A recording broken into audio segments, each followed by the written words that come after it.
Good evening, ladies and gentlemen, and welcome to the Exceptional Conservative Show live for the nation's capital. We are not ashamed of the good news of conservatism, for it is the power of liberation. First to the Republican and then the Socialist. Huge week this week. We are reaching around the world. We're going to talk about Cuba tonight. Tomorrow night, we'll talk about Uganda. Maureen Walayubi will be joining us. She is part of the Uganda conservative movement tomorrow night. But tonight, we will be joined by the Honorable James Cason, Mayor of Coral Gables, Florida, near Miami-Dade, Florida, but also leader of the Center for a Free Cuba. Yes, we're going to talk about freeing Cuba the right way, with liberty and justice for all. So I am truly glad that you have joined us tonight, and I want you to spread what we talk about tonight around the world, because you have the leftists in the media who want you to believe that Fidel Castro was Santa Claus, when he was more like the evil Saint Nick, if you can come up with something, Trumpus or something. Uh, so glad to have you all here tonight. Mary Brockman, my bouncer, is in the chat room, and she is my bouncer. If you diss her, you diss me, you will be dismissed. Claudia is in the chat room this particular evening. God bless you. Glad to have you here. And so many others will be joining us as we go through the night. Mary says, I look beautiful tonight. Thank you. Thank you. The Grinch. Mary is right on target. Fidel Castro is the Grinch. Uh, you know how we rock and roll on this particular program. First thing that we want to do before we make a major announcement in this opening is that we want to shine a light on our children. They are the leaders of this particular program early on, because we do the Pledge of Allegiance. And I don't know about you, but I would encourage you to put your right hand on your heart when we do the Pledge of Allegiance. Take off your hats, especially gentlemen, and make certain that you share the great liberty that we have in the greatest nation in all of the world. I want to put this up here. This is our handy dandy pledge board. No, you don't have to give any money, but others have given their lives for this, and I want you to join us as we let the children lead us in pledge. Would you? Here we go. Shake your parents. Ready? Begin. Allegiance to the flag of the United States of America and to the republic for which it stands, one nation, under God, indivisible, with liberty and justice for all. That's what I'm talking about, ladies and gentlemen. We can't go wrong if we have a nation of children that are leading us with the pledge. I tell you that. They only understood, not by force, but by choice. So many Americans have lost their lives for freedom and liberty. And that's one of the greatest signs that we have. Colin Kaepernick yesterday had more sacks on him than he had passing yards in Soldiers Field. Get that now. And the San Francisco 49ers lost 26-6 to the Chicago Bears. And the Chicago Bears are not a playoff team. I just want to let you know that. They are the dregs of the earth, and they beat an even worse team, San Francisco 49ers. And he was benched, Colin Kaepernick. So he can do all of his knee bends and everything else on the side of the field. No one will pay him any more attention. His career is virtually over. Uh, Ladies and gentlemen, I will be making a big announcement after the interview, but want to get right to it. We will be speaking momentarily with the mayor of Coral Gables, Florida. Yes, we are. Good evening. This is Ken McClinton. You are live on the Exceptional Conservative Show, talking with the Coral Gables, Florida mayor, James C. Cason. Good evening, sir. Hi, how are you? Great, absolutely wonderful. So glad to have you on the program this evening. I just want to ask, first and foremost, did you have anything to do with Fidel Castro's Russian Jeep breaking down during the funeral procession? No, but I wish I had thought about it.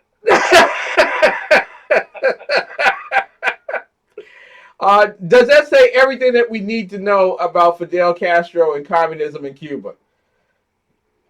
Well, look, Fidel Castro probably, if he'd had a different path in life, would have been one of the great, I would say, marketeers. Probably could have sold any kind of soap or any kind of product to anybody. He was really great at convincing people about things that maybe weren't good for them. He was a guy that was supported by the upper and middle classes of Cuba in 1959 because they felt that they believed him when he said he was not a communist and he was going to improve the lives, improve the democracy in Cuba, and in fact he tricked everybody. So he was a guy that really came to power by fraud, supported by the upper and middle class, and in the end he confessed he was a communist, expelled them all, and proceeded to ruin a country that was one of the most advanced in Latin America and one of the most advanced in the world in 1959. So, from my perspective, a despicable person who really ruined a good thing in Cuba and betrayed millions of people. Well, first and foremost, we want to say to you tonight, Honorable James Cason, that we are extremely honored for your presence on tonight's show. And as well, thankful for the work that you've been doing over the years as a foreign minister to various Latino nations, Paraguay, Cuba, and so many others. And as well, mayor of Coral Gables. I want to get your input in terms of what was it like during the Thanksgiving holidays when you first heard of the death of Fidel Castro? Well, I got a call at 2 in the morning, and I normally don't pick up the telephone, but it was from a friend of mine who was a Cuban American. And then when I got the second call from another Cuban American, I said, Fidel's dead. I knew it, but I didn't answer the phone. But in the morning, I knew what had happened, and the cars were honking, and it was. I'm very happy that it happened, but it should have happened 30 years ago to save all that the troubles and terrible consequences to the Cuban people. More important would have been had Raul died first, because Raul is the successor in the plans that the Cubans have to continue on like North Korea with a family-run special enterprise benefiting them and their clans rather than Cuban people. So, he was 90 years old. He was in bad health. We figured he was going to die sooner or later. When I was in Cuba, I got calls every month or so. Is he dead? Is he dead? We heard there's a rumor, and it's never true. So it happened, but it's really not. Now that's what I call music. Now. 60. It would have been important a long time ago. Exactly. Tonight we're talking with the Honorable James C. Cason. He is the mayor of Coral Gables, Florida. He is also one of the leaders of the Center for a Free Cuba. And we're discussing tonight Fidel Castro. And the reason why I really wanted you on the air with us tonight is because of the great work that you've done, Mr. Ambassador, in terms of mobilizing individuals who are far off from Cuba. here in the States and other places of the world to liberate Cuba. Now, many in the leftist media immediately, probably at the stroke of encouragement from President Barack Obama, began to say that Fidel Castro was the greatest liberator outside of Mandela in South Africa. Both of them were communists. Uh, but Fidel Castro brought literacy because the people of Cuba couldn't read before Fidel. He brought hospitals and economic growth where only poor people lived. And Fidel Castro brought a respect to Cuba as a nation that no other person before him could possibly have created. I want you to address those particular things in terms of literacy, healthcare, and respect. There's so much total ignorance in the United States and around the world about Cuba and its history. Cuba in 1959 was one of the top three most prosperous, most literate, most democratic, healthiest countries in Latin America. It had a gross domestic product double Italy's and South Korea's in 1959. So it had a literacy over 75, 80%. What it had was, sort of, it had some inequalities between the rural areas and the urban areas, but it was a country that had color television almost before the United States. It had hundreds of newspapers. It had flourishing labor unions, great political debates, one of the best constitutions in Latin America, the Constitution of 1940. So the idea that history only started when Fidel came in is ridiculous. It was a literate country, very healthy country. They had actually more tourism from Cuba to the United States than the other way around. It was very prosperous. And the revolution was because Batista had betrayed the democratic process in Cuba. And the upper and the middle classes in particular wanted to get rid of Batista, and they believed Fidel when he said he was going to really perfect their democracy. And that's why they're so upset these last almost 58 years that they were betrayed and were forced out of their country that they had built into one of the great countries of Latin America. Now, it was a great nation, without a shadow of a doubt. But what was it exactly about Cuba that opened the door for Che Guevara, Fidel Castro, Raul Castro, and many other radicals to convince the poor that they were really, really far poorer than they really were, and that the rich were the reason why? Well, I think the people, he was a great master of deceit. He tricked the New York Times, Herb Matthew, I think his name was, a journalist, by marching, 100 soldiers around and around. And so the New York Times thought he had a massive force in the rural areas. The Cuban people believed him when he said that he was not a communist and he was going to get rid of this evil dictator. But it's, so he basically tricked people. And then later on he said, well, I've always been a communist and now we're going to go to the Soviet Union and at a time even was willing to cause a nuclear war and kill all the Cuban people over his egotistical ideas. So I think at the time, whatever it was, the 60s, people were looking for something romantic and different, and they decided, especially college students, and I think a lot of the press, that here was a man who was a romantic hero against the evil United States, and Fidel created the United States as an enemy because he told his girlfriend early on that the revolution needed an enemy in order to succeed, needed somebody overseas to blame for all their problems. And so he said the United States is going to be my eternal enemy, and he lived up to that promise. Yeah, he did. We're talking tonight to the Honorable James C. Cason. He is mayor of Coral Gables, Florida.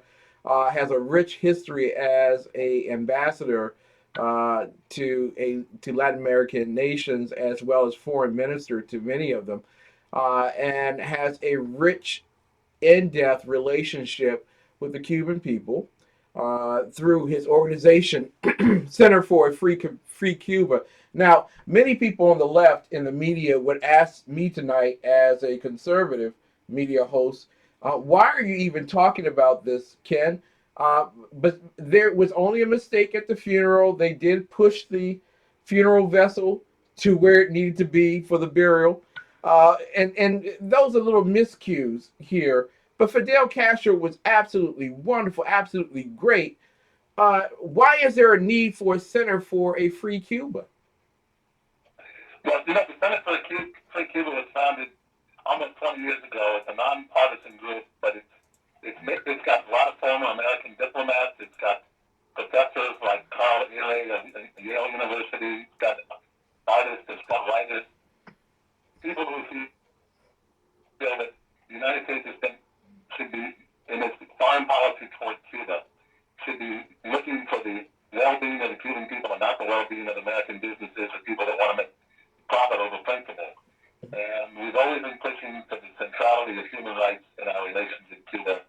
Every American president, up to President Obama, basically said, we're not going to establish normal relations with you unless you act normally, in the sense of respect your own people, allow them to participate in the discussions about the future of Cuba. And we've always thought that there was too much focus on American policy, what Americans wanted.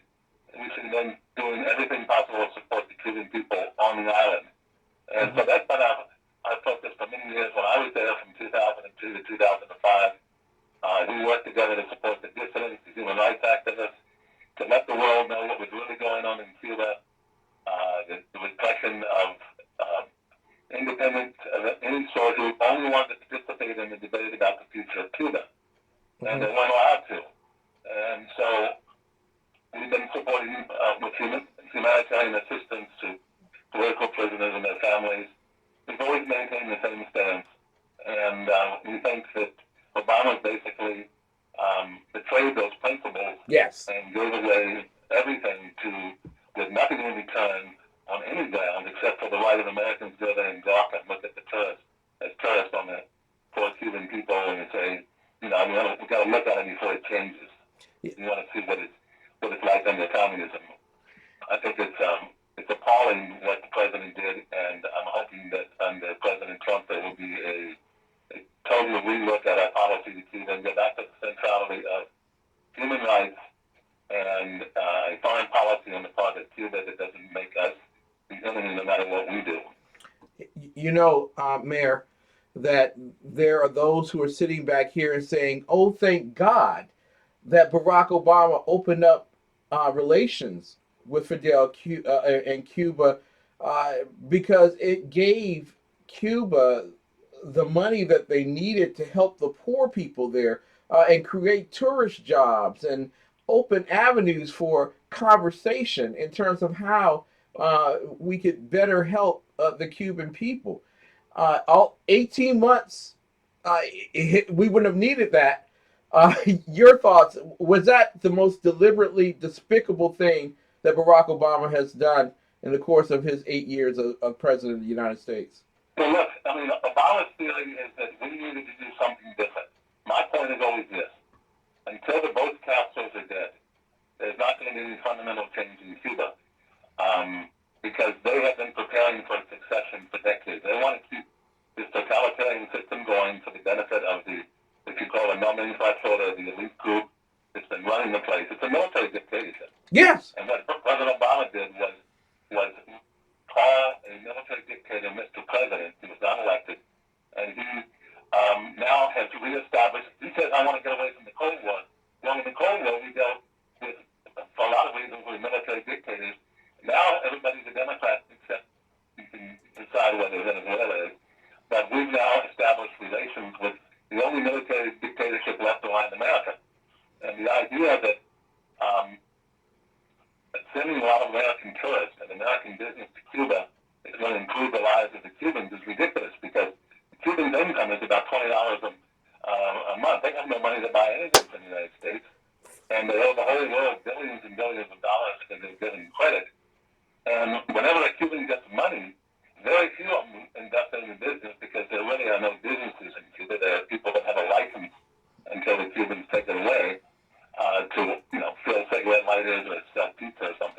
Yeah, But the Cuban, when he gets the money, what he does is he buys a smuggler and makes his way to the United States because he knows there's a future here, but not in Cuba. They don't believe in the revolution there.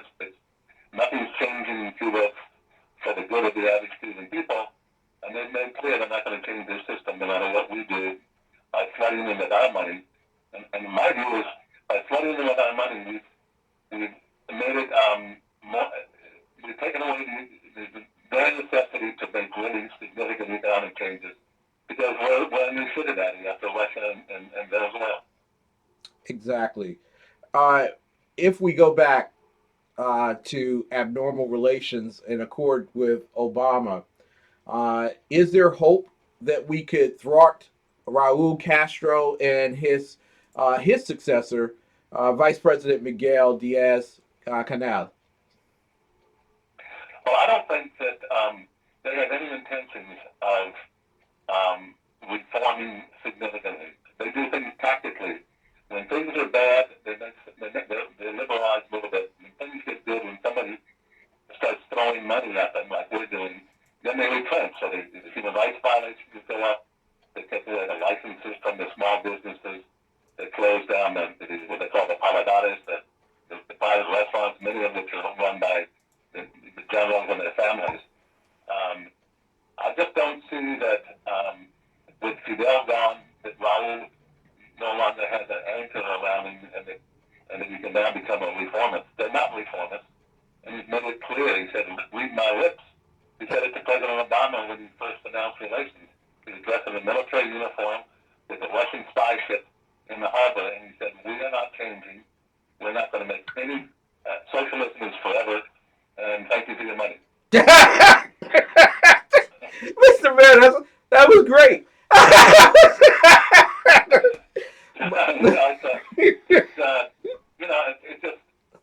It was a bad deal, let's put it that way. And every other president, Democrat or Republican, has recognized that it's going to be very difficult getting us an island in a totalitarian state with everybody spying on everybody else that they were going to change.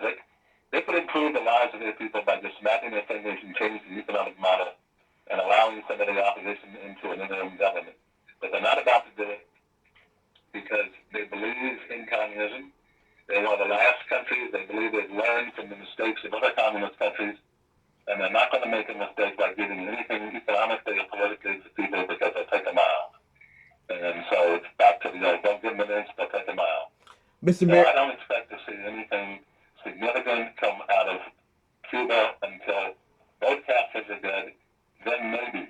But it's really going to be up to the Cuban people. The Cuban people on the island are going to have to get set up, stop leaving the island, and stay there and fight for the right to participate in the future of their own country. just like in Syria, you can't run away from your enemy. You got to face your enemy and kill them. Now, I want to ask you before I ask you about Coral Gables, because you've done an awesome job down in Coral Gables.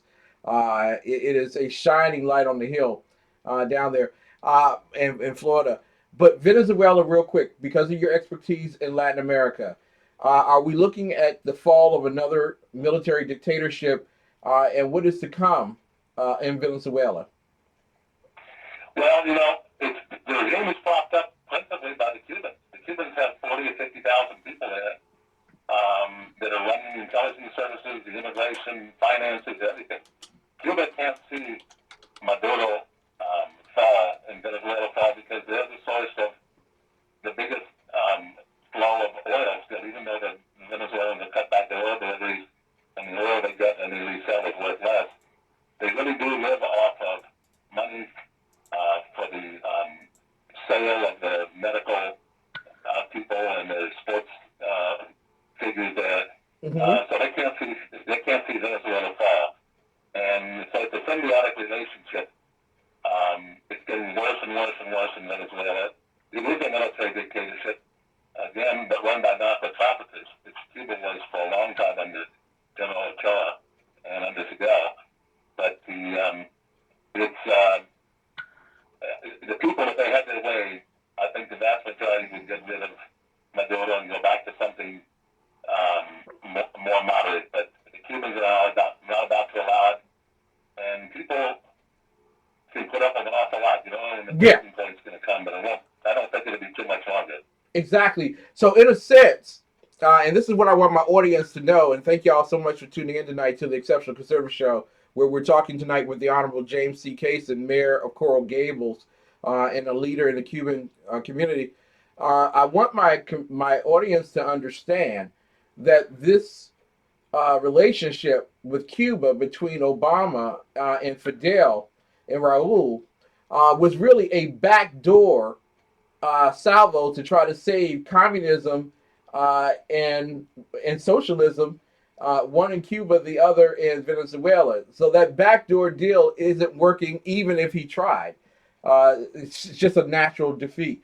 I want to ask you real quick regarding Coral Gables. I mean, when you look at Coral Gables, you all are the creme de la creme. You have an unemployment rate of 4.6%, which is much lower than the national unemployment rate. You have job growth that's 2% virtually, which is a half point above everyone else. Your future job growth is greater than the nation. Your sales taxes lower, income taxes lower, income per capita higher, twice as high versus the rest of America. You all are doing a substantially great job in Coral Gables. What can other mayors around the country learn from you, sir? Well, we're lucky in that we've had our city was planned by a visionary 90 years ago. We decided to create a city out of 3,000 acres of guava and grapefruit plantations to create a model city that would be looking out to the world, which would be diverse, international, cosmopolitan. So he created a city, and all of us that have been here have followed his vision for years. We've got a lot of advantages. We're almost 70% of our residents have college degrees.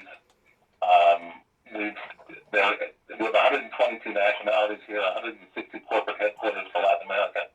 We're really close to the Miami airport, and we have a very high quality of life. So everybody wants to live here. So it allows people, our property values go up, and we've been able to cut taxes 6 years in a row. Woo! And build our reserves up from zero to almost 50 million. And we're the only city in Miami-Dade of 35 cities that has two AAA bond ratings from Moody's and S&P. So Woo! we're very fiscally conservative. We don't really have poverty. We have almost no crime.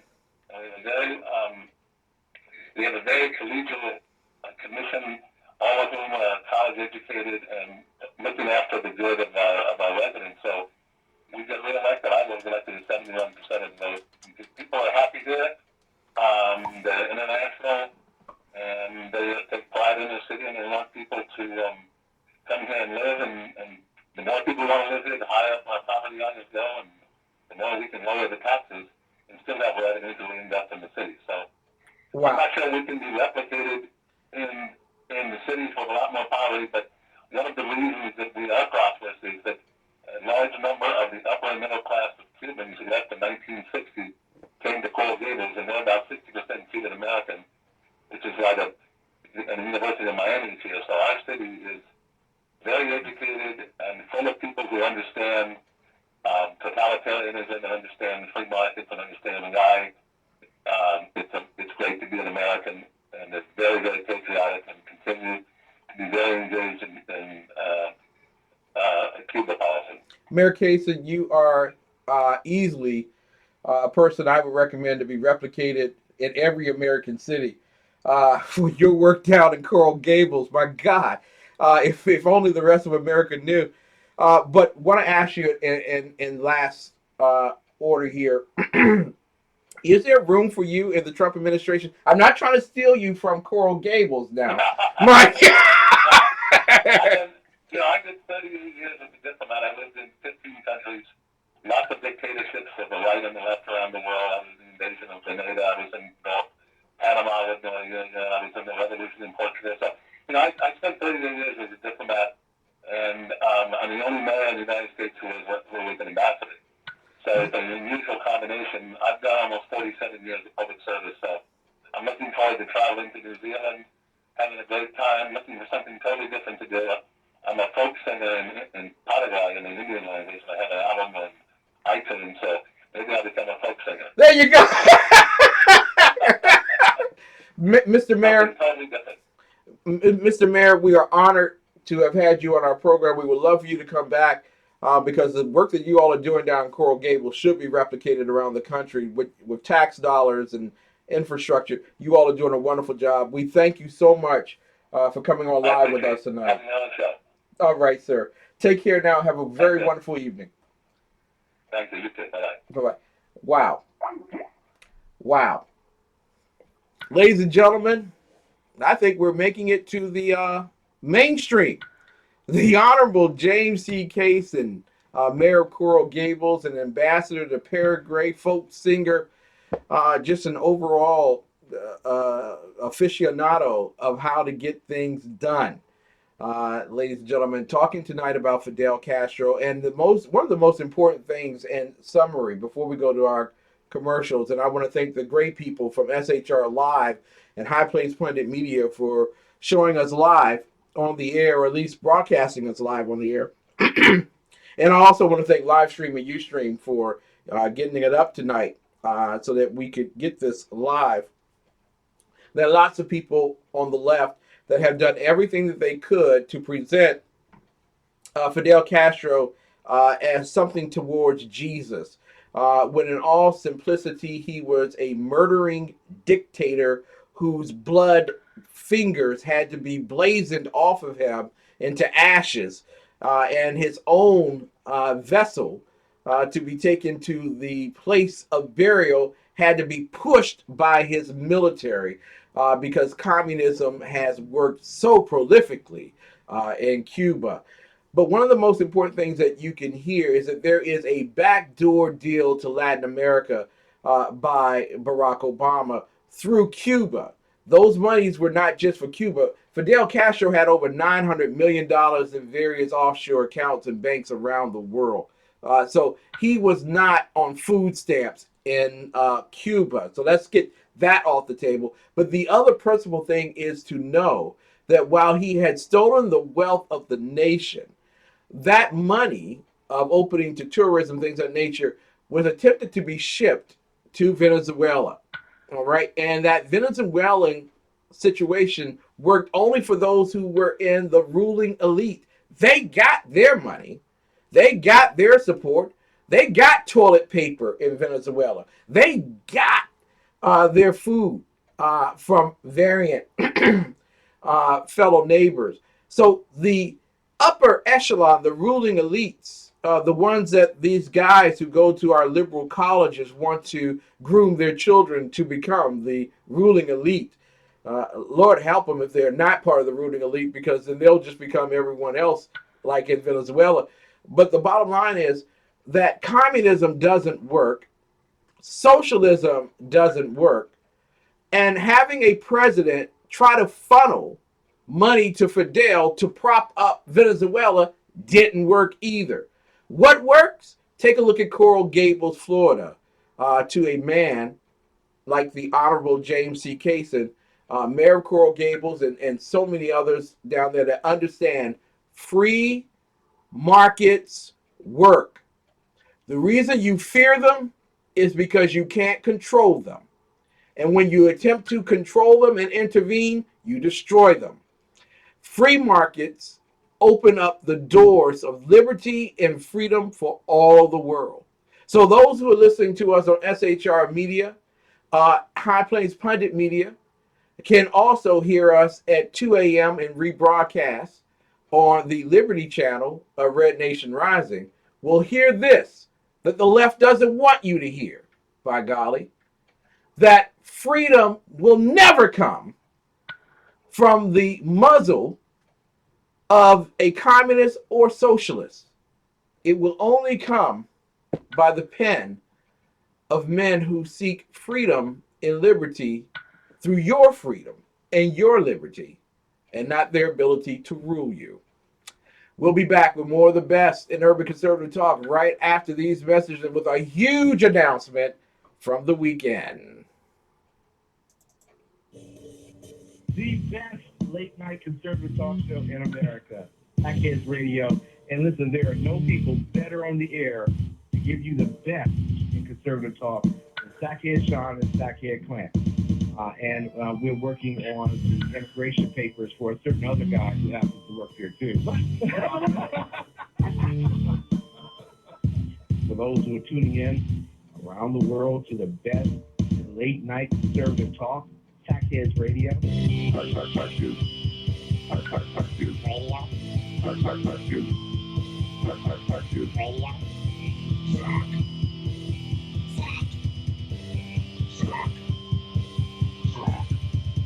best late night conservative talk show in America.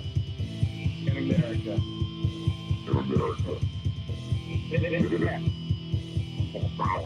And in this web was a large, I'm pretty sure it was the biggest spider I've ever seen.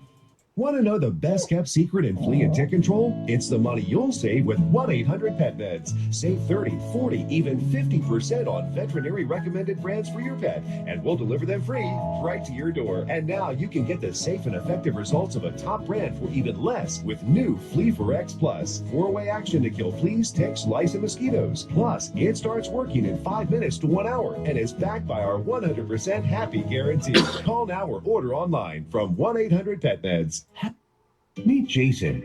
He was really excited to start growing his business with social media until he realized how complex and time-consuming social media can be. It's difficult to manage multiple social networks and accounts. It's hard to monitor what's happening on social media, follow discussions, and engage with new followers. It's time-consuming to publish updates throughout the day, track and analyze how effective posts are, respond to fans and followers in a timely manner, and gain new customers. The list seems to go on and on. Jason quickly becomes discouraged. How could he ever do all of this and still run a business? He was ready to give up on social media until he found eClincher, the easiest way to manage social media. Jason was amazed how straightforward and simple it is to use eClincher. With eClincher, Jason is now able to leverage the power of social media without having to dedicate several hours a day. He can easily organize all his social media accounts in one place, efficiently plan and schedule his posts ahead of time, engage with his followers, understand the effectiveness of his efforts with powerful analytics, find new customers, and much more. In order to tell your business's story, simplify the process of managing your social media, and analyze results, sign up with eClincher today.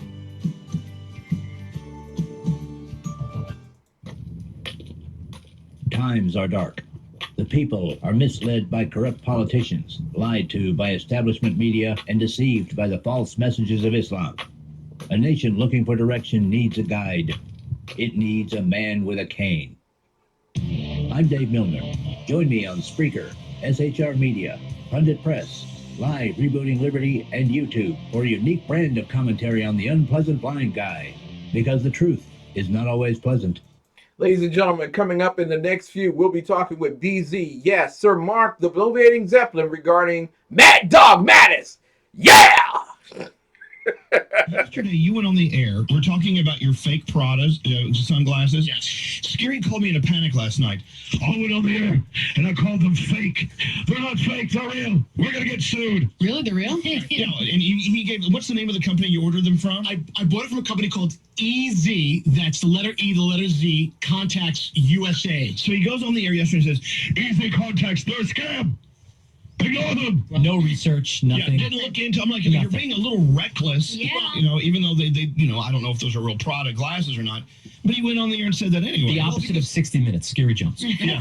We don't know. We didn't investigate. I'm sure they're a scam. Well, I got them for $150 lower than you could normally find them. Are they a scam? They're not. I looked into it. I researched it in full. I am holding legit, real Prada sunglasses. Wow, so really? I'd like to issue an apology. I just want to say, of course, he got a call from the company, from the owner. Yeah, they had lost orders yesterday because of what is scary. Because of what scary people. They should make you pay what they lost yesterday. How much was that total? I don't even know. but at the end of the day, it's almost one of those too good to be true things. Yeah, it is true. So you did your research on this? I did my research. I did my homework. At the end of the day, Easy Contacts USA. They actually sell real, legitimate stuff. You have to at great prices. At great prices. Can you imagine last night?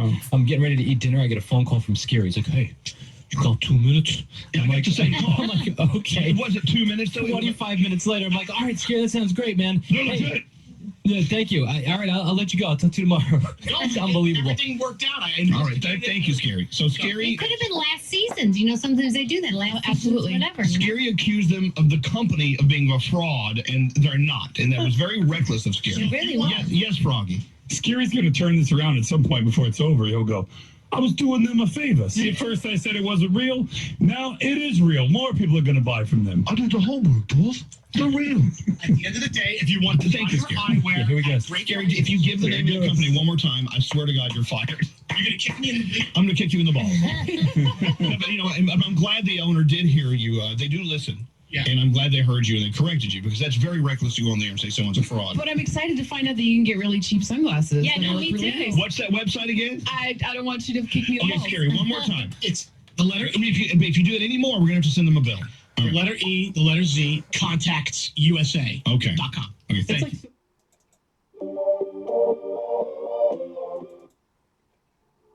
From the war front to the streets of our nation's capital. Men of faith. Dr. Michael Jones, the underground professor, and Kenneth McClinton, the exceptional conservative, bring both constitutional gravitas and spiritual perspective on today's issues to the most influential Christian urban talk show.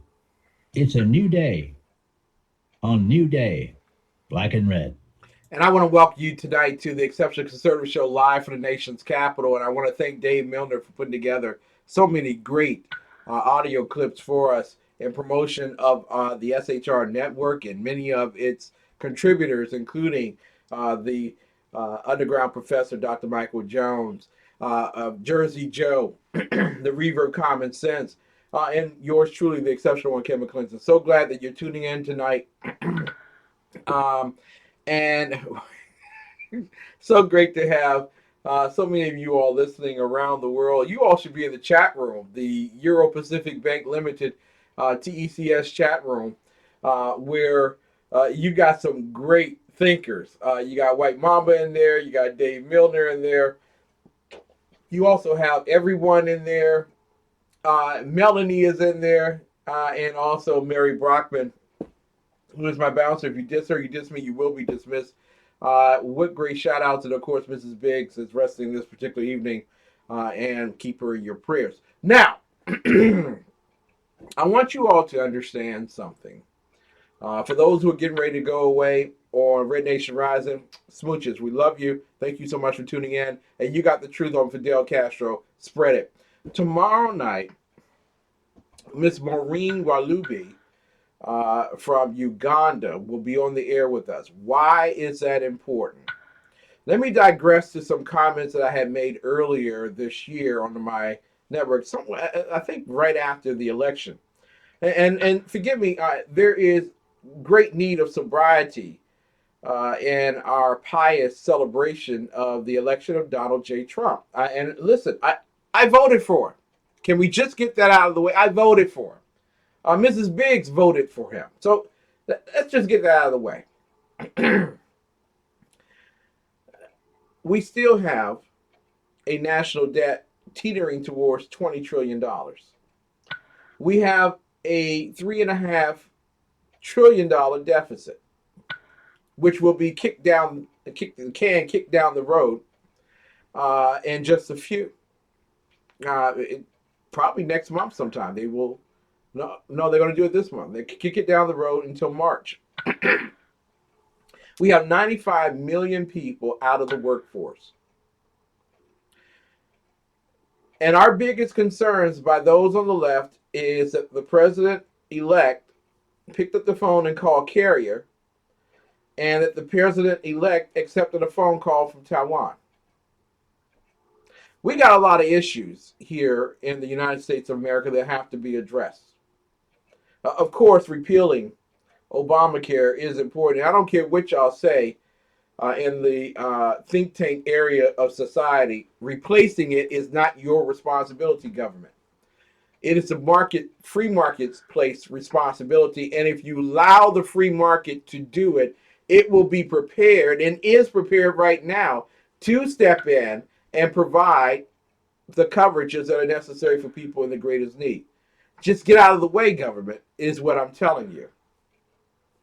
But in digression, I stated that we have a role over the next few months, and that is to spread the good news of the inner city, of conservatism to the inner city.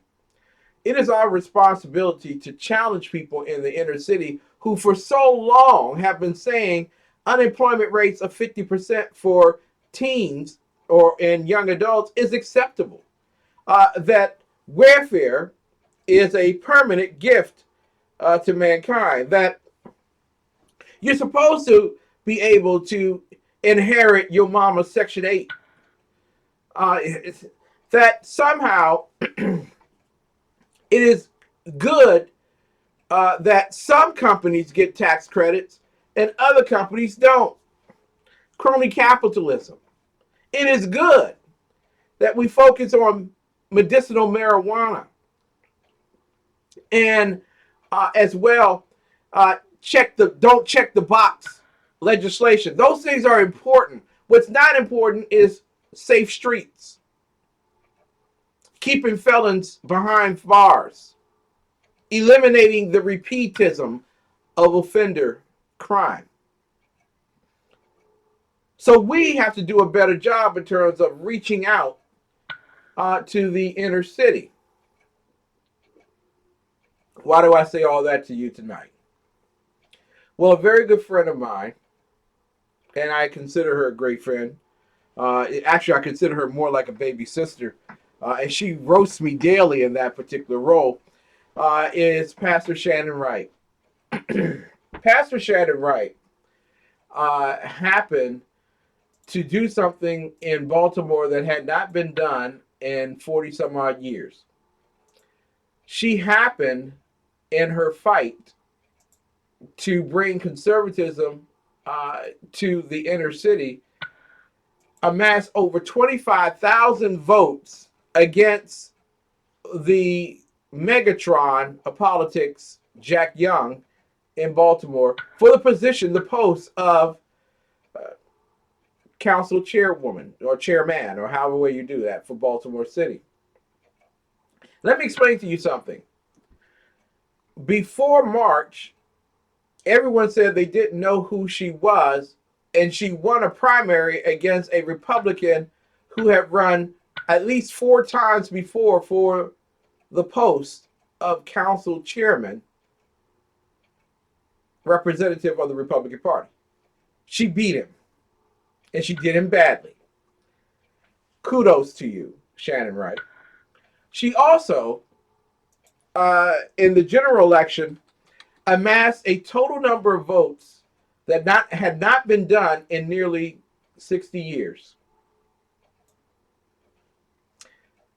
People were so impressed with her that she was asked to serve as vice chairman of the Maryland State GOP. And I'm not saying third vice chairman of the city, Baltimore City GOP. No, I'm not saying that.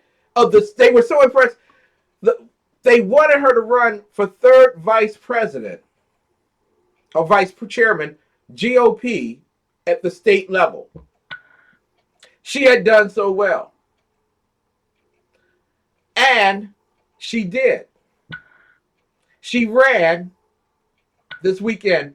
And I want everyone, if you haven't had the opportunity, take a moment and read what I wrote, because this will offend you. And it should offend you so much that when you'll pass it around to other people. The GOPers told her on the down low, we don't support you. We don't want you.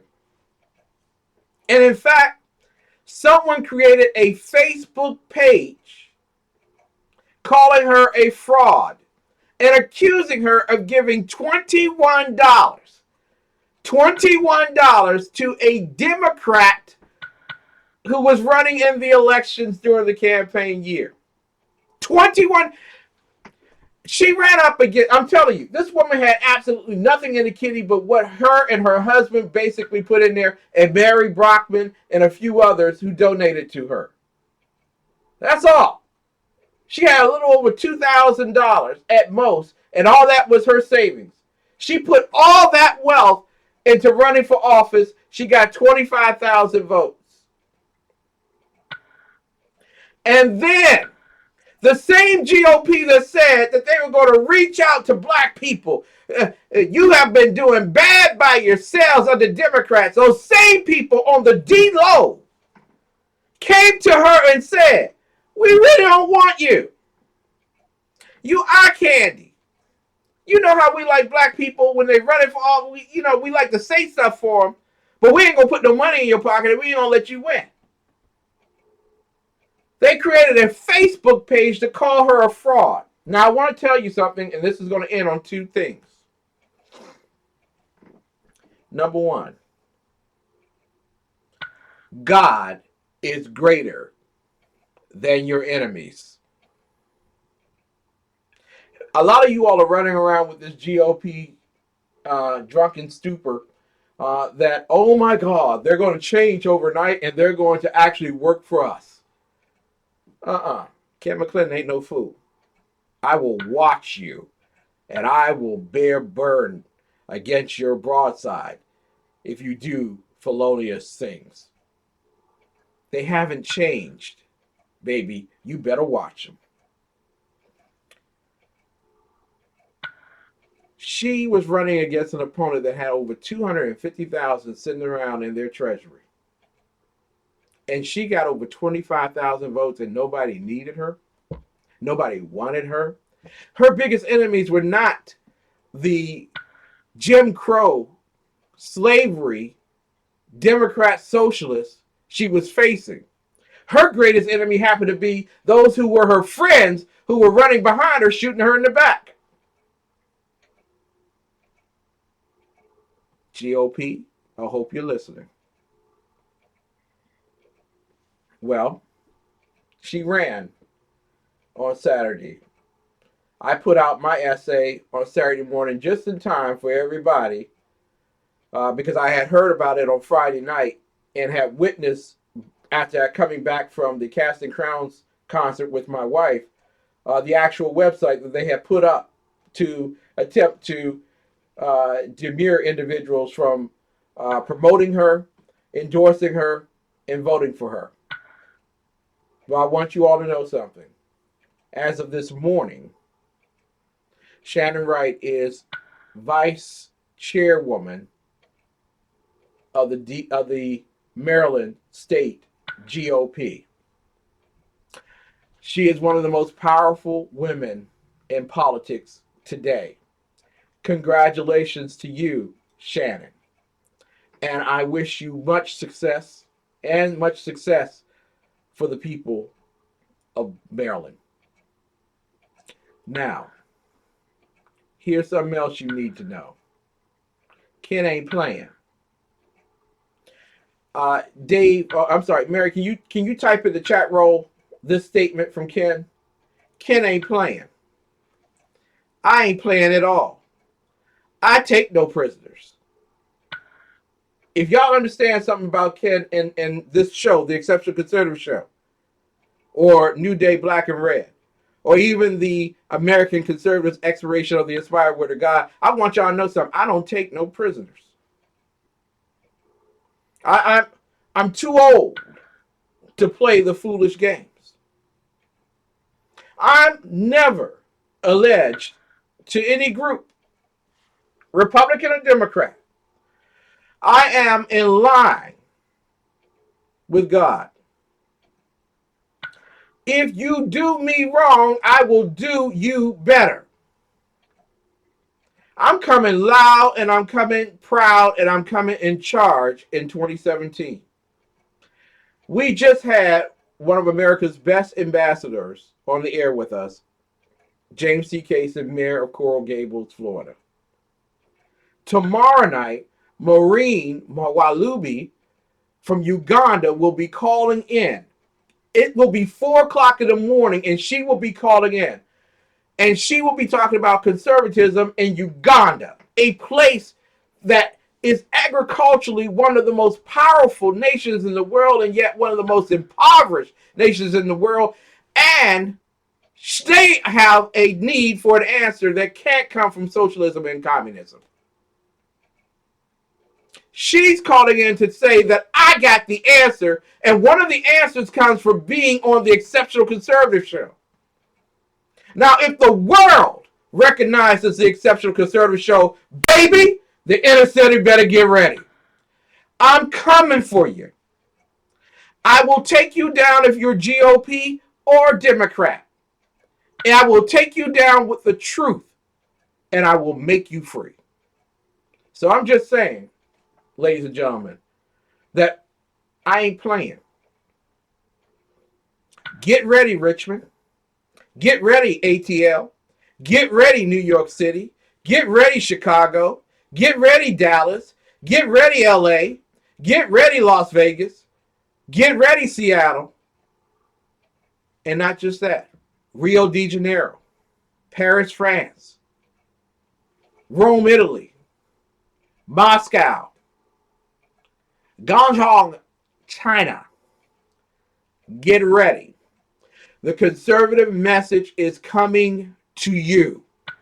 You shall do one of two things. You shall either accept it and be made free, or surrender and enjoy the freedom that comes with it. Conservatism is coming for you.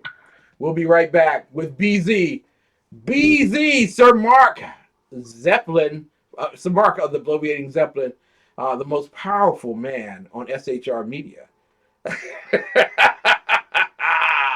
Right after these messages. We'll be right back. With home values up and interest rates near all-time lows, you probably know that now is a great time to refinance, like the Johnsons, who saved $436 a month. $436 a month? It's simple. Just go to LendingTree.com, compare loan offers for free, and see how much you could save in just 5 minutes. I thought you said the bank gave you the best rate. Yeah. Lending Tree. When banks compete, you win. I have to do everything myself. Someone is sleeping on the couch tonight. Audio.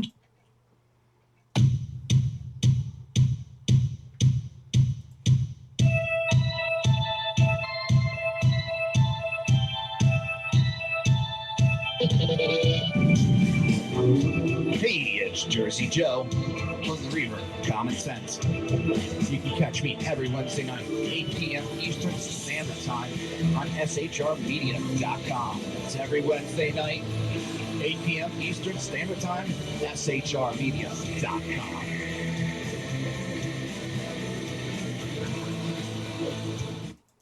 Now, Brownells, we know you may have only one shot to harvest that trophy, so we have thousands of accessories and replacement parts to improve your chances. We know how much you love to shoot, so our Gunsmiths articles and videos will help you do more and get more out of your guns. We also value your hard work and money. That's why only Brownells backs up everything we sell with a 100% unconditional lifetime guarantee. Brownells, the world's largest supplier of firearm accessories and gunsmithing tools. Hi, my name is Christopher Arnold. I'm the executive chef of Infused Restaurant, and today I'm going to walk you through some of the meals that we prepare here.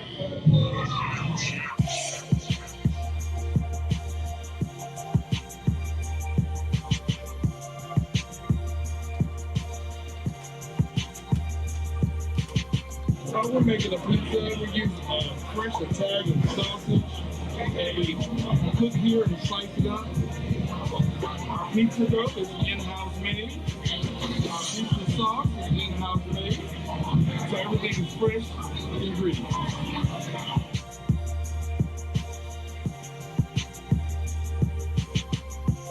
This is our Thai curry chicken. The sauce is made with coconut milk and the Thai red curry. It is juicy chicken thighs as well as some mixed vegetables. Served with jasmine rice and pita bread.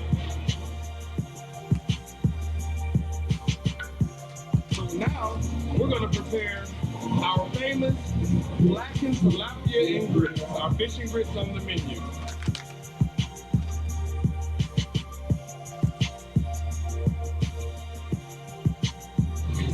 Once the fish is ready, then our meal will be complete.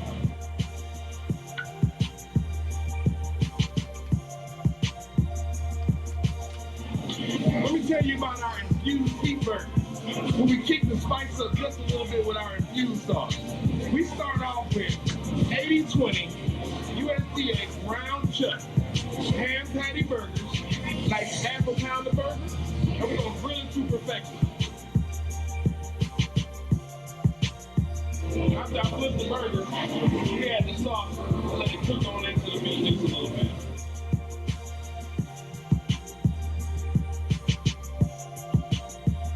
We're going to add a little bit of pepper jack cheese to this burger to spice it up a bit.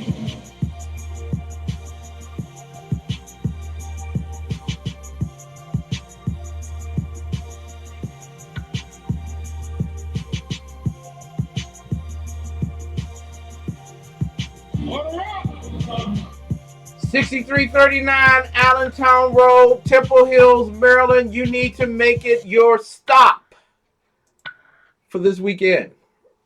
Actually, you could do it for the weekday as well. I took Martha Reeves there to Infused Restaurant. Whatever you do, don't tell the professor, Dr. Michael Jones, that I took Martha Reeves of Motown fame to Infused Restaurant when she came to town. And I did not take him. It is one of the most glorious restaurants in Washington. The atmosphere is just right. The food is awesome. And you can make it part of your American experience. Make certain 6339 Allentown Road, Temple Hills, Maryland. And that's in the Washington metropolitan area. Make certain that you get there and get there well. Ladies and gentlemen, I'm having a tough time here. Let's see here. You would think I wouldn't have such a tough time on my show. I need to do this real quick. And it's simply amazing. Let me see. Okay, all right. And I could swear I wrote down the phone number of one of SHR's greatest writers. And, you know, I'm honored that he even wants to come on my program at all. And the reason why I'm honored by that is the simple fact that he is one of America's great writers. And it's a shame I did not have this all set up for the second half of the Exceptional Conservative Show live from the nation's capital, where we are not ashamed of the good news of conservatism, for it is the power of liberation, first to the Republican and then the Socialist, and then, of course, home of my bouncer in chief, Mary Brockman. I'm just flabbergasted with myself that I did not have that prepared. And there we go. We're expecting any moment now one of America's greatest political commentators, none other than Sir Mark, the Bloviating Zeppelin. Good evening, Sir Mark. Are you with us this evening? I'm waiting for one of the greatest political commenters too. When is he going to be on? Also, he is the most important person on Wednesday nights on SHR Radio, Sackheads Radio. In fact, at 11 p.m. Eastern Time, it's no sense tuning in for Sackhead Sean or Sackhead Clint. No, we tune in for Sir Mark, the Bloviating Zeppelin. So there you go. Is that befitting you this evening, sir? Well, good evening to you as well. Did you know that there's a man by the name of Douglas Manuel, who's an aerospace executive regarding airport security, and he has a great quote. He said, "Every time I fly and I'm forced to remove my shoes, I'm grateful that Richard Reed is not known as the underwear bomber."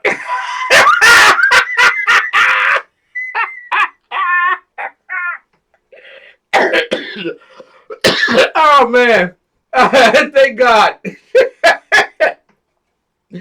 Oh, I think he has a point, actually. I think he does. How do you do, sir?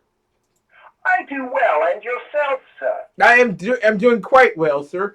And we are just immensely obliged by your presence and thankful for it this particular evening. Because are you going to start making making me laugh like I laughed last week. I have to tell you, that was the greatest time I'd had talking to the phone anybody in like probably a year. I laughed so hard.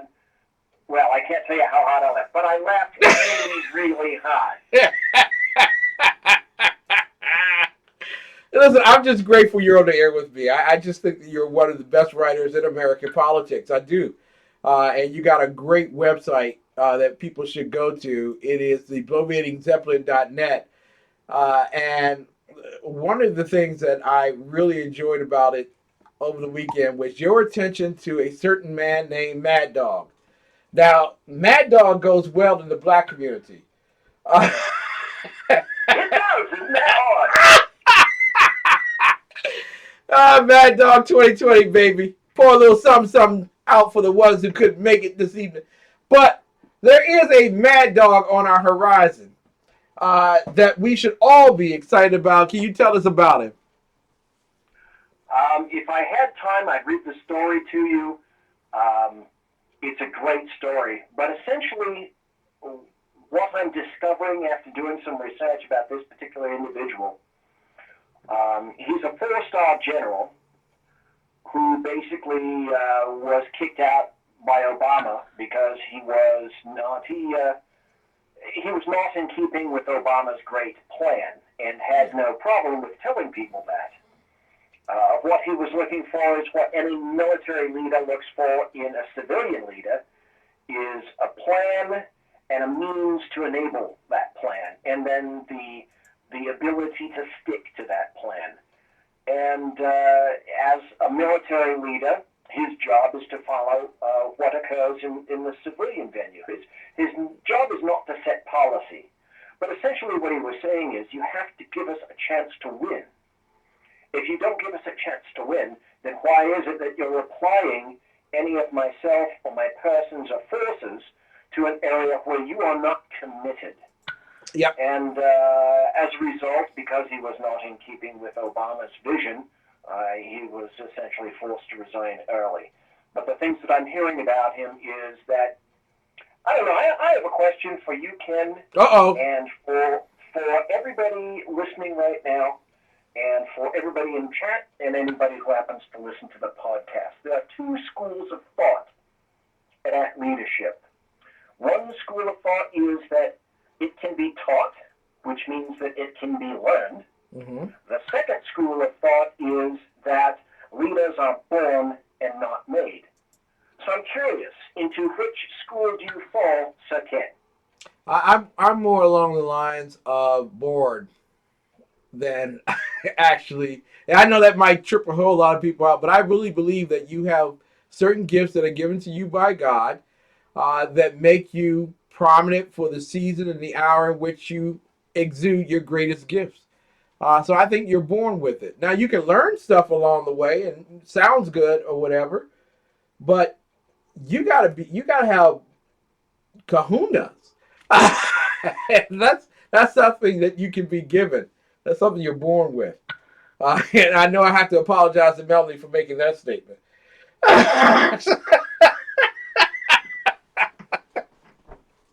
Well, I happen to agree with you because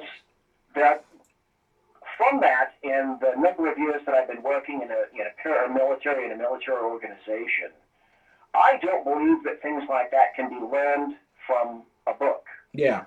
There are what I call managers, and managers manage things. They manage schedules, and they manage pencils, and they manage ordering, and they manage the budget. But a manager, in my eyes, is not a leader. A leader is a person who is inspirational, who has ethics, a sense of courage, and is also a role model to which people can look to for inspiration and guidance. With those aspects in thought, I submit that General James Mattis is one of the finest leaders that we've had in a long time. And I'll wager that if you go back, you discover that his traits began to emerge probably in his early years, and then up to his teens, and then beyond. There's there's a great culture of writing books about management and leadership. And what they do is they enrich its authors, but they don't really particularly do anything other than make the authors rich. In my opinion, you have the ability to lead or you don't. Yes. You can improve your ability to lead, perhaps by reading and experience, etc.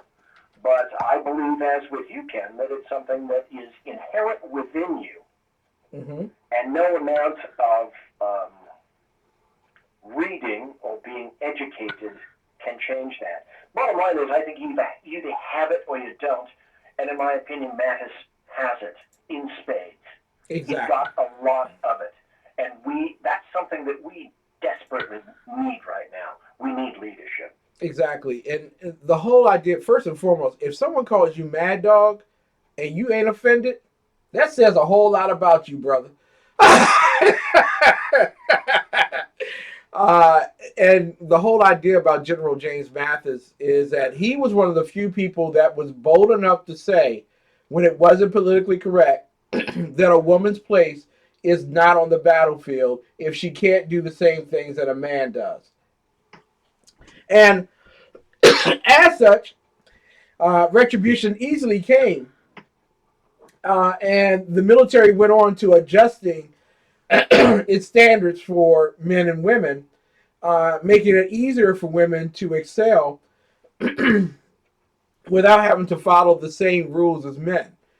And so all I'm saying to us, especially since we're in an area where we're naming battleships off of gay people who happen to fight for the right to dance on a disco floor, we need someone like James Mattis there. And I do agree with Dave in the chat room. We need to change it from the Department of Defense to the Department of War. If we're going to be about war, then we need to be about war all the way. Well, it's what I've been saying for quite some time, and it's nothing that any actual military leader doesn't already realize, going all the way back to Sun Tzu, which is, don't tie the hands of your military. If you're going to let them go, unleash the dogs of war, so to speak, let them know what the plan is, what is expected of them, when it begins and when it ends, and what it looks like. What does winning actually look like? What's that profile fit? There has to be a beginning and an end. I would not have minded so much, for example, had George Bush gone into Iraq, blown a lot of things up, and then left. But then to attempt to remake a people who have no interest in being remade is ignorant. And it's a massively ignorant thing. Westerners think that everyone thinks like a Westerner, and that's simply not true.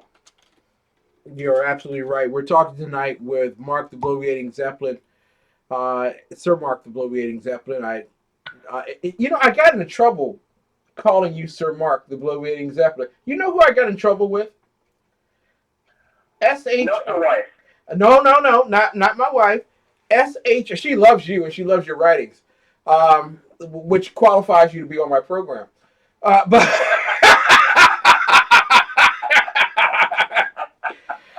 I knew I loved her, and that merely cements it. Yeah, exactly. I'm telling you all, it is a tough line. If you can get past Mary Brockman and Mrs. Biggs, you are my program for life. You really are. But in the sense of Mad Dog being chosen for the Secretary of Defense, does this give a sign to those generals who are still part of the Obama military, the notion that maybe this is a good time to put your papers in because you're not welcome here anymore?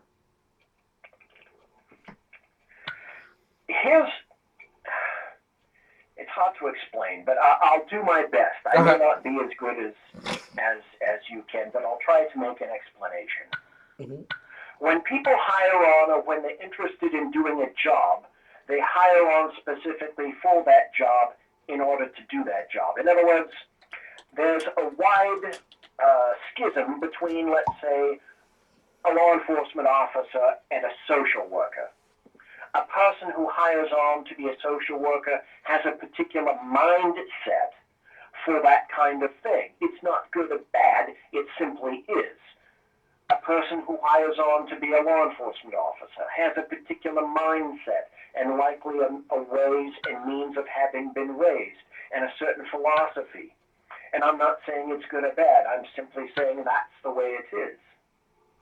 When people, when I went to FLETC, which is the Federal Law Enforcement Training Center, which is where U.S. Border Patrol people are trained, they hired on to do that job. So when you take the handcuffs off of them, when we take the handcuffs off of them, trust me, Ken, when I tell you, they cannot wait to do their jobs. Because that's what they were hired for. It's the same for the military. When you finally take the handcuffs off the military, they cannot wait to do their jobs. On the other hand, the corollary to that is you do not apply the military unless you want to break shite and kill people. If you're not at that point, then you do everyone, including all the mothers and fathers of those persons potentially killed on behalf of the United States of America, a great favor by not applying the military. If you don't have a plan in place, if you think it's a matter of some kind of social adjustment, that's not why the military exists. Thank you. People can't wait for a person like General Mattis to lead them, because it's like pornography. You may not be able to give it a definition, but you know it when you see it. Exactly. This is what I want our military to be. So many of our soldiers have died on the battlefield because of lawyers and politicians. Lawyers on the battlefield that have protracted our ability to actually seek and destroy and kill. All for the good. We have to be good to the world. And the other thing is, and mind you, I love the fact that we got great doctors in the military. We got great lawyers in the military. We have great engineers in the military. But by God, I don't want you to use my military to go to the Congo to basically figure out if the latest, most dangerous illness or disease can be treated. That's not the role of my military. My military wakes up in the morning, it feeds its people, and it says, now go and destroy.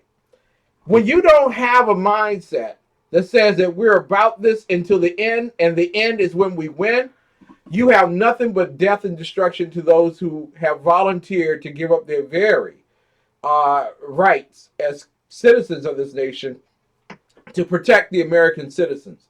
And I remember when I was being recruited by the military out of high school, and one of the questions that was put to me by one of the recruiting officers was, if I put up a wall right here, and I told you on the opposite side of that wall, you have to destroy the enemy, but you can't go over the wall, what do you do?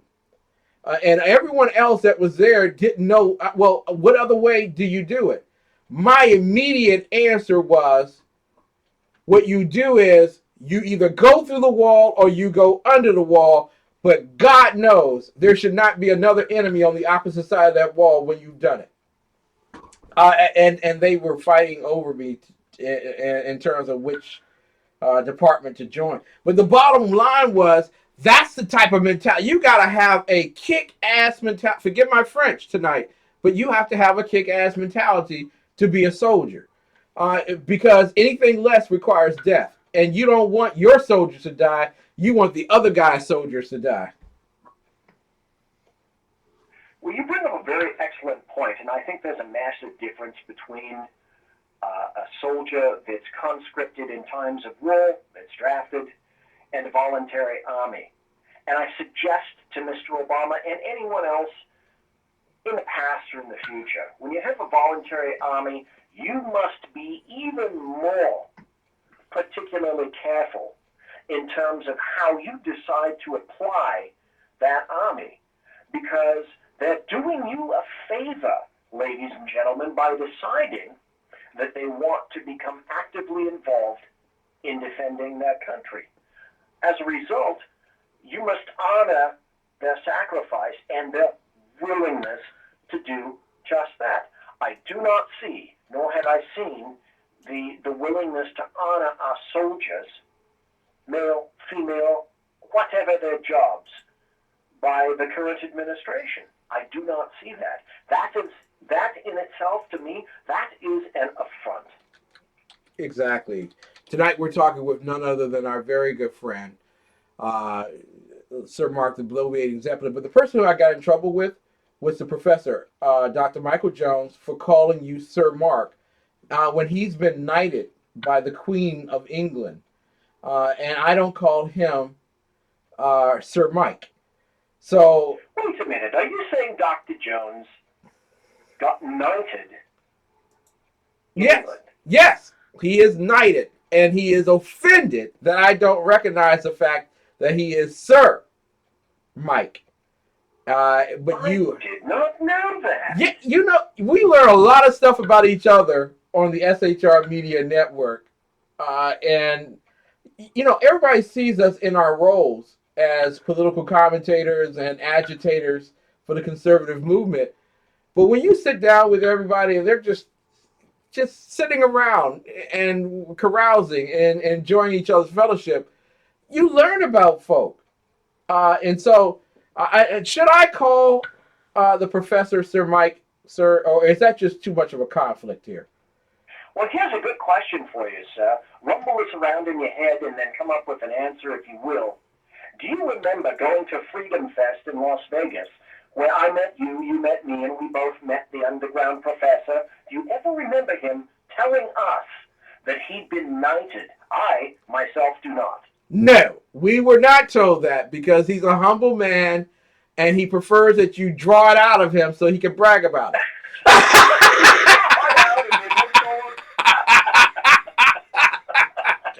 But I'm telling you, ladies and gentlemen. Because, as you and I both know, the underground professor is he's so shy. He's such a shrinking. He was knighted in a pub. He's Sir Lamont. The chat room was just going crazy. The Euro Pacific Bank Limited TECS chat room is going crazy over this. And we'll probably have to bring this up on Thursday for New Day Black and Red. And you can find us at Broadcast Central on the exceptionalconservativeshow.com. Come right on in. You're in there with some great folk. Sir Mark, the Bloviating Zeppelin, is with us in the chat room tonight. Danny Butcher, who is the prima donna. I mean, the master in chief. I play pundit media. And Jay does do all the work, and Dan the man gets all the credit. I'm just jesting with that, but nonetheless, it's great to have you in here tonight, sir. Professor Melanie Collette, it's always an honor to have you in here. White Mamba, my lawyer. Oh, God, it's great to have you in here. Dave Miller, the unpleasant blind guy. And, of course, Mary Brockman, my bouncer in chief. If you diss her, you diss me, you will be dismissed. I am telling you, you should be in this. This is just, when I look down that list of people in this chat room, this is just argumentatively one of the most impressive chat rooms in America. Yeah. Each and every one of them a pillar of their own version of society throughout the fruited plain. Exactly. And all the fruity plains appreciate them. Well, maybe they're not quite so plain. Maybe they are sort of gutted up just a bit. I want to ask you before we go to break, and we will talk with the professor on Thursday night's New Day Black and Red about being knighted. He was awarded an honor by also President Reagan for his service in the military. So we love him and adore him and love his service to our country. But Bo Bergdahl, you remember him, right?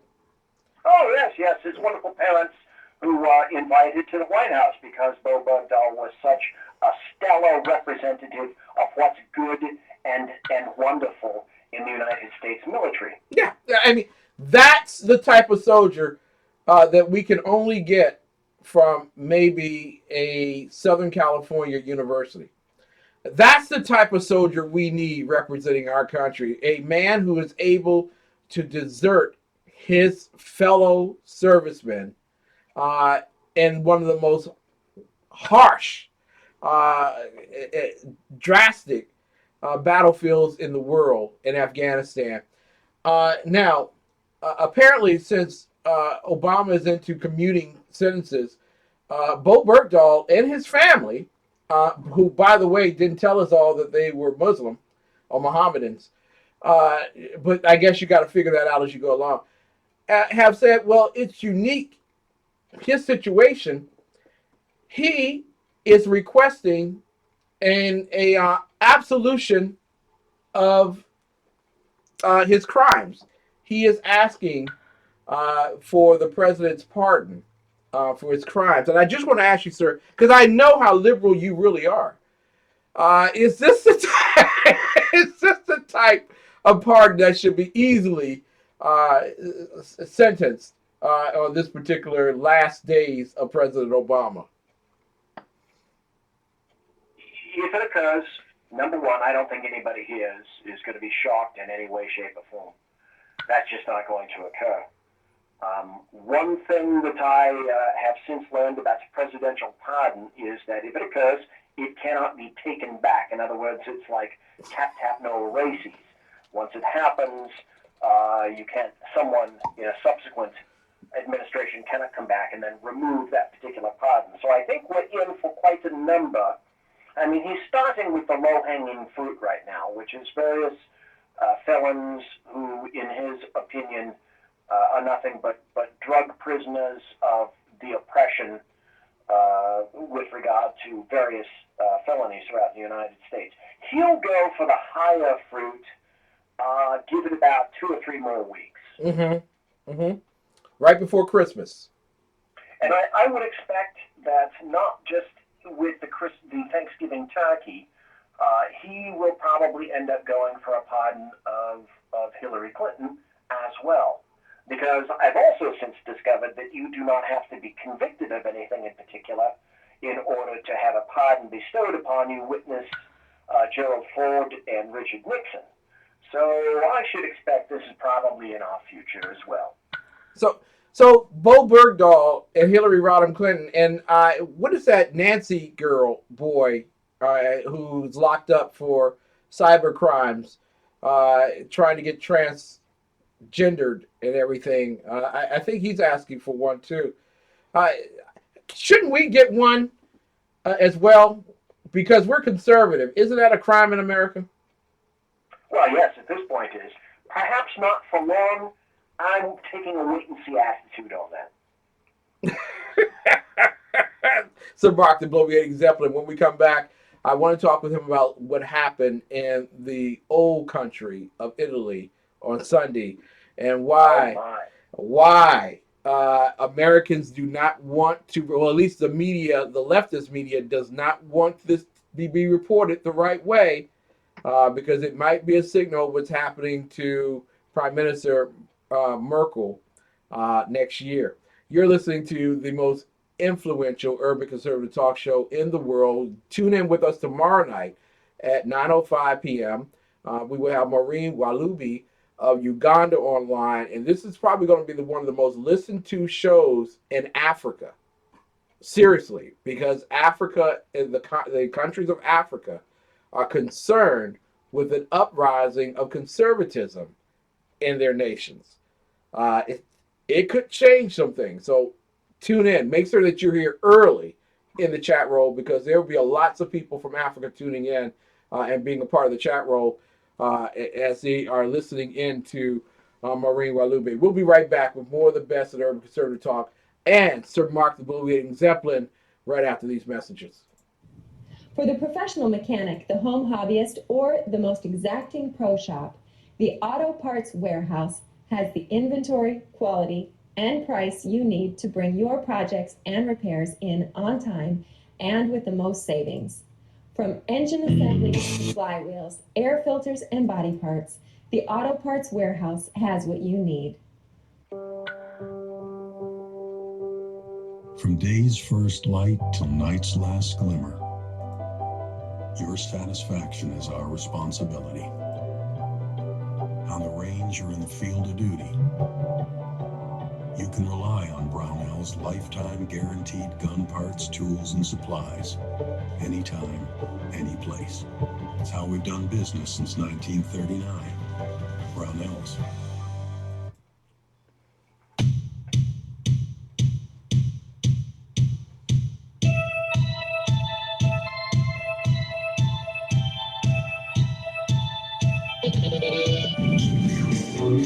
Hey, it's Jersey Joe from the Reaver, Common Sense. You can catch me every Wednesday night, 8 p.m. Eastern Standard Time on shrmedia.com. That's every Wednesday night, 8 p.m. Eastern Standard Time, shrmedia.com.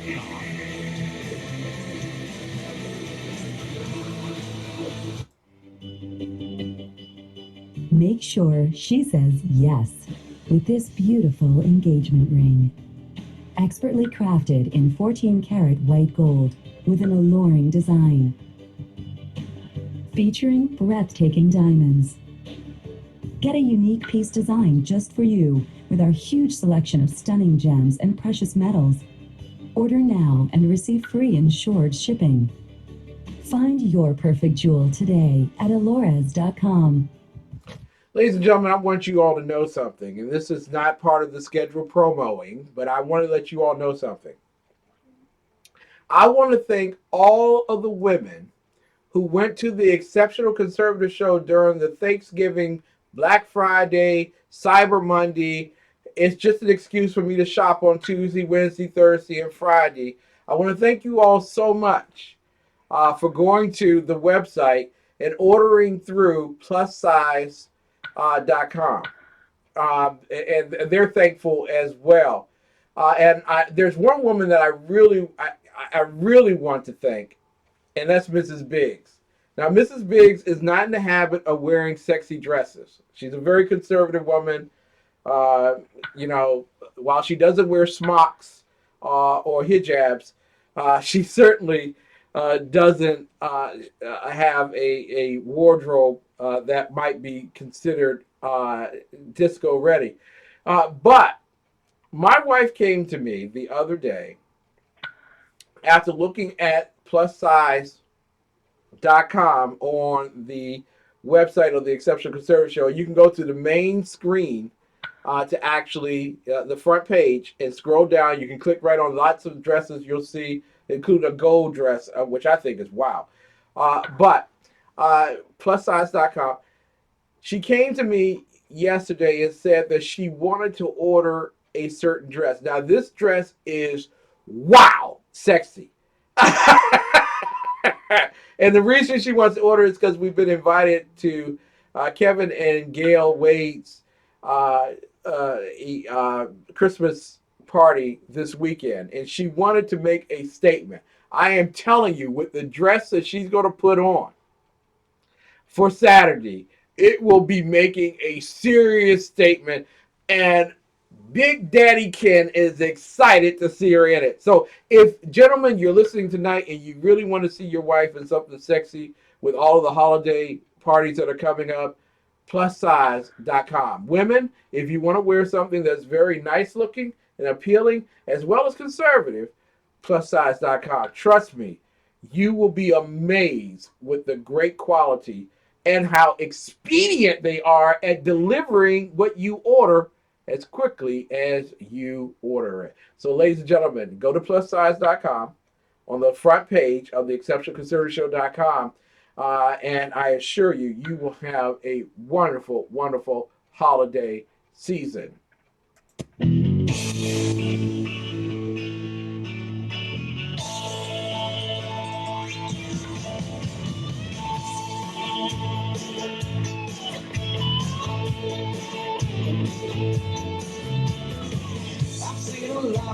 places, I've been around the world. I've seen some pretty faces, been with some beautiful girls.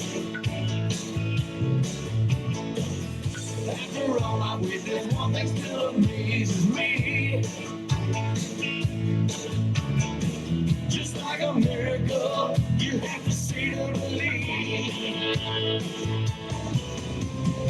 God bless Texas with his own hand. Down angels from the promised land gave them a place where they could dance. If you want to see heaven, brother, here's your chance. I've been sent to spread the message. God bless Texas. Yeah, there we go, ladies and gentlemen. God bless Texas. I want to let you all know that I am blessed by your presence this particular evening. You are listening to the Exceptional Conservative Show live from the nation's capital. We are not ashamed of the good news of conservatism, for it is the power of liberation. First to the Republican and then the socialist. We have with us tonight on the line none other than one of the best political commentators, and I do mean that. I'm not being facetious. One of the best political commentators in America.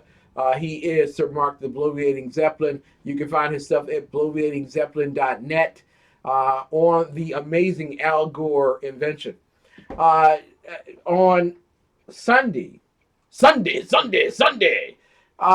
Italy, something went down, sir, and the markets were supposed to react. We were supposed to be down 200, 300 points today on the stock exchanges around the world, and that didn't happen. What exactly took place that was supposed to rock the world, sir? Well, as you and I spoke about on last Monday, we talked about France and we talked about Germany. And I knew that Italy was in the gunfight, so to speak. And basically what I said, if Italy goes, then likely France is going to go next, on the order of a Brexit. And then if France goes, then basically the EU is done. That's it. It's toast. At the time last Monday, I had really no idea how prescient that particular statement was. Because as you point out, this last Sunday, Italy's prime minister, who was a gentleman by the name of Matteo Renzi, had a series of proposals up to vote on, and the Italian people basically voted no on those proposals. What he said, however, prior to that was, should these proposals fail, then I must step down. Yes. Basically what happened is Italy slapped the shite out of its own leftist government then on Sunday. There's even on yahoonews.com, it says, Renzi facing exodus, polls point to Italy referendum defeat. Renzi's time in Italy as Italy's prime minister appeared to be over Sunday as exit polls indicated voters had overwhelmingly rejected constitutional reform proposals on which he had staked his future. Well, when you're talking about that, constitutional proposals, what kind of stuff are we really talking about? Well, basically, the main opposition parties went into the vote insisting that there should be early elections if the proposals, and these are what the proposals were, curtailing the size and the power of Italy's Senate, and the most important part as far as I'm concerned, and apparently the Italians as well, transferring powers from localized regions up to the national government. Well, that was defeated. The opposition people was the Five Star Party under a gentleman whose name I just love, Beppe Grillo. Yeah. I mean, you can't make that stuff up. No. Anyway, they said that it was, and he was intimating that it was dangerous for democracy because they would have removed important checks and balances on the executive power, just like what we have here. Yeah. But the other thing is, what would have happened if the proposals had passed is that the chamber would have been stripped of its powers to block and revise legislation and to unseat governments. In other words, they wanted to block and revise legislation and to unseat governments. Mm-hmm. So what it means is, what these proposals were just an absolutely brain-blazingly, stultifyingly naked power grab by the Italian government to remove whatever kind of independence and authority local regions may have yet remaining, because Any massive centralized government knows much better, don't you think, Ken? I think so. Centralized government knows much better than any individual, you, me, how we need to live our lives. You know, I'm thinking... Out of that particular story, the bottom line was this. Spearheaded by the populist Five-Star Movement, the biggest rival to Renzi's Democratic Party, the No campaign also capitalized on Renzi's declining popularity. And here's the deal. A sluggish economy and the problems caused by tens of thousands of migrants arriving in Italy from Africa. Now, does this sound just a bit familiar to anyone here? Because here's the deal about Italy. The Italian government can't pay its debt. Their budget deficit is growing. Yep. The EU has a policy that says EU fiscal compact requires Italy to run budget surpluses large enough to cut its debt ratio by 3.6% of GDP every year for 20 years. Well, do you think any nation has done that? Perhaps Germany. Maybe the UK. The rest of them? No way. Here's the other thing. Italian banks are damn near bankrupt. Yeah. Well, no, they can't. The capital ratios are terrible. They're terrible. Exactly. Here's the other deal. Italy has an official unemployment rate of 11.4%. Well, that's on the good side because what they're doing is every other nation doesn't count those people who've tried to look for jobs, can't find jobs, and they've just given up. Those figures are never collected, and they're not reported. Then there's this. The youth unemployment rate is 65% unemployed in Calabria. That's a region of Italy. 56% in Sicily. 53% in Campania. Also, industrial input has dropped by 35% since 2008 and investment by 59%. So the same thing that you heard from leftists with regard to the UK completing Brexit is what you're going to hear now. That it's nothing but ill-informed populism, run rampant with some Islamophobia, and it's driven by irrational xenophobia because all you stupid commoners and proles and groundlings and stuff, you really don't know what's best for you. And the leftist elites, they do. I'm tired of that. You're tired of that. The people in the UK are tired. And it looks like the people in Italy are tired of it. Now let's be specific and let's be clear. What occurred in Italy is not like what occurred with the UK. In other words, this was not a vote to leave the EU by Italians. This, however, was a massive slap in the face to the leftist elites that run Italy, which means the populism is growing in Italy. If it's growing in Italy, you know, I don't need to say it's already growing in France as well. In my particular blog post today, here's a clear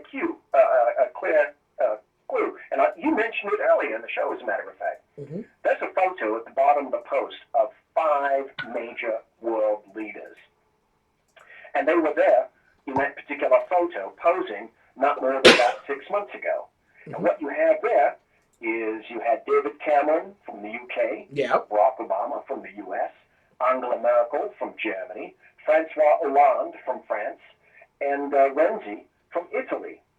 Of those 5 world leaders, the only one standing up right now who is still in a position of leadership and is not a lame duck or hasn't been forced out or left already is Angela Merkel. That's a massive refutation of the power of the leftist elites. They can't brook that. They can't have that. And as far as they're concerned, their world is cascading down upon their shoulders. So what I would suggest is the exact same thing that you were saying prior to the break is absolutely true. Gird your loins, ladies and gentlemen. This is the new normal. Leftists, individuals, leftist governments are going to push back like never before.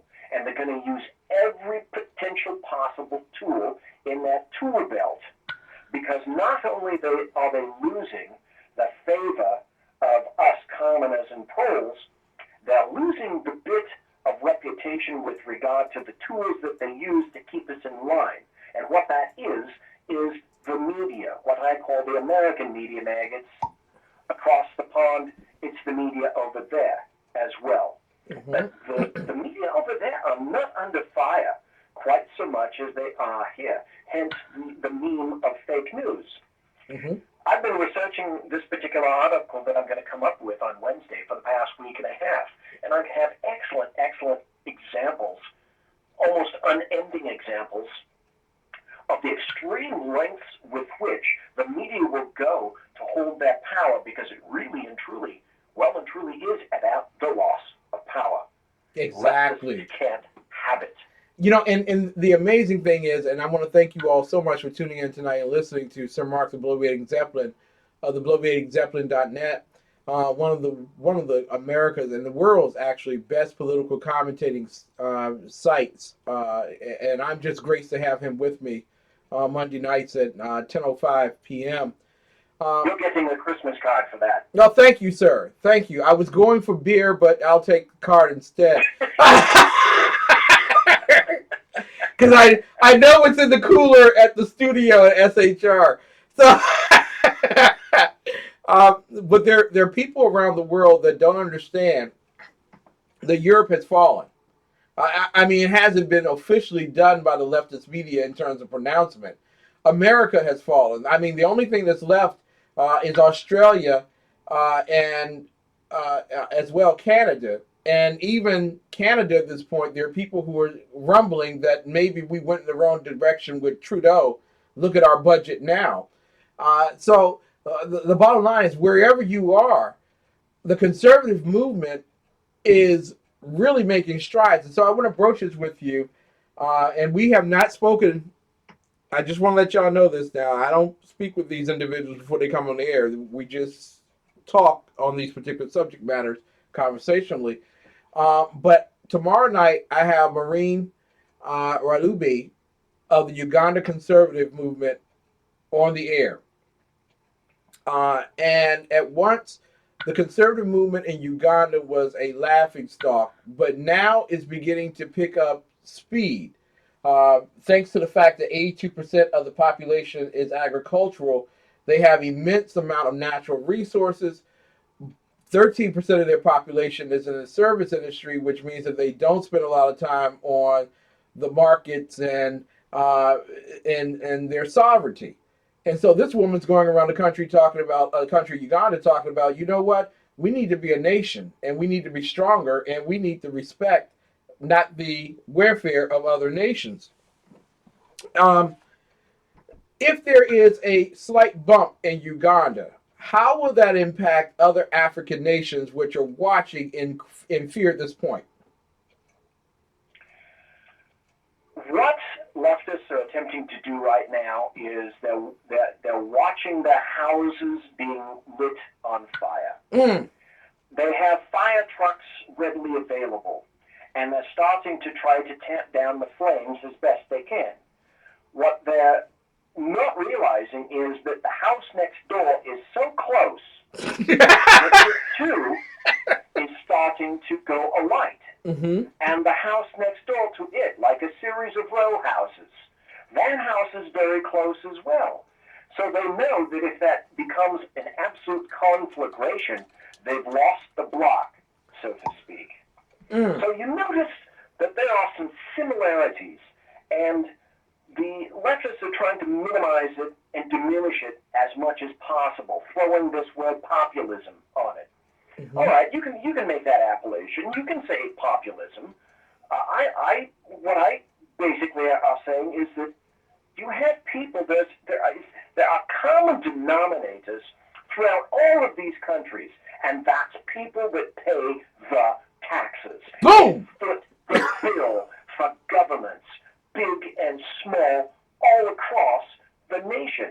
And the people that are taxpayers that actually make a difference are the people that are beginning to say, I think I'm being fleeced. I think it's time for a change. And as a matter of fact, I think it's time for me to vote that way as well. They're tired. They're just really tired. And they're seeing that there isn't much change. As a matter of fact, what they're seeing is that they haven't had a raise in 5 to 7 to 10 years. What they're seeing is that the COLAs are not going up. What they're seeing is that unemployment is truly rising. What they're seeing is the government is not providing them really with accurate figures. What they're seeing is the government has been lying to them for quite some time. What they're seeing is that unemployment is a lot higher than it was. And what they're seeing is there is no optimism. Yeah. There's only pessimism. And there's division. And there are wedges, political and otherwise, placed in their lives purposely by people on the left. And now that you've got Trump in, and you and I both know that I was not a great supporter of Trump in any way, shape, or form. I can't predict what he's going to do tomorrow. Yep. But there's one thing that you can say. Everyone was saying, oh, doom and gloom after Brexit. Yeah, the stock market went down about 600 points. Then it had a rally, and then it came back. And what you see after the election of Trump is the stock market, for the first time in its entire history, the Dow hit 18,000. And what you're seeing is that businesses are actually beginning to consider hiring people back again. And what you're seeing is that businesses that were saying that were going to leave the country are now beginning to rethink that, including Apple, perhaps making their iPhone back in the United States. To me, this seems just a bit of a trend. Against the standard thought by leftists is that everything is terrible, we're a divided nation of Islamists, ists, obes. You know, fill in the blank. You know, Congressman. People are looking for something that's positive, and they're finally starting to see some positivism and finally realizing that they do have a power. Exactly. They do have a power over people ruling them, and they're tired of having some leftist boot on their necks. I just want to say this, and I'm going to pat myself on the back here. No, I'm not. Yes, I am. Anyway, when an African presidential candidate wants to be on your program to talk about conservatism, ladies and gentlemen, I don't know how blind or deaf or dumb you have to be not to figure this out. People around the world are ready for a revolution that's not built on covetousness, that's not built on the burden of the tax being on not the rich and not the poor, but on you, the worker, or the employee. Virtually, people are sick and tired of political leaders who promise much and deliver nothing. They're sick of it. So they want their countries back. And Italy is one of them. Ireland is another of them. Russia right now has a tax rate for businesses in the area of 15%. 15% tax rate for businesses in Russia. They are more capitalistic than we are. Heck. Yes, they are. Absolutely. So it's and Mark, I love the fact you're on the air with us. I thank God that you're here.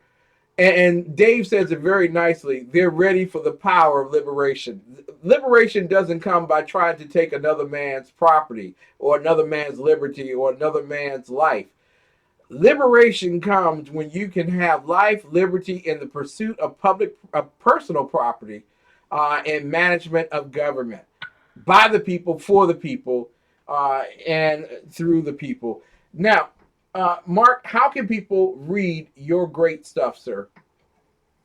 Well, number one, thank you ever so kindly for all the great words and the kudos. I am on bloviatingzeppelin.net. And if you're on Twitter, I am at, very simple, BZEP, BZEP. There you go. Ladies and gentlemen, if you don't remember anything that we said tonight, I do want you to remember this, without a shadow of a doubt, that God blessed America. It's time for America to bless God. Whatever you do tomorrow, make certain that it is for the cause of liberty. God bless you. We will see you tomorrow night. Big show. Tell everybody about it. African nation wants conservatism. You won't hear this on CNN. You won't hear it on MSNBC. And you probably won't hear it on Fox. Support. Listen. Tune in. Good night. God bless. We'll see you. Well, good night, I BZ. got a woman. Hey, take care. Have a great night again. You too. Good to me. Oh, yeah. Say, I got a woman way over town. Good to me. Oh, yeah. She give me money when I'm in need. Yeah, she's a kind of friend indeed. I got a woman way over town that's good to me. Oh yeah, she says I love it early in the morning just for me. Oh yeah, she says I love it early in the morning just for me. Oh yeah, she says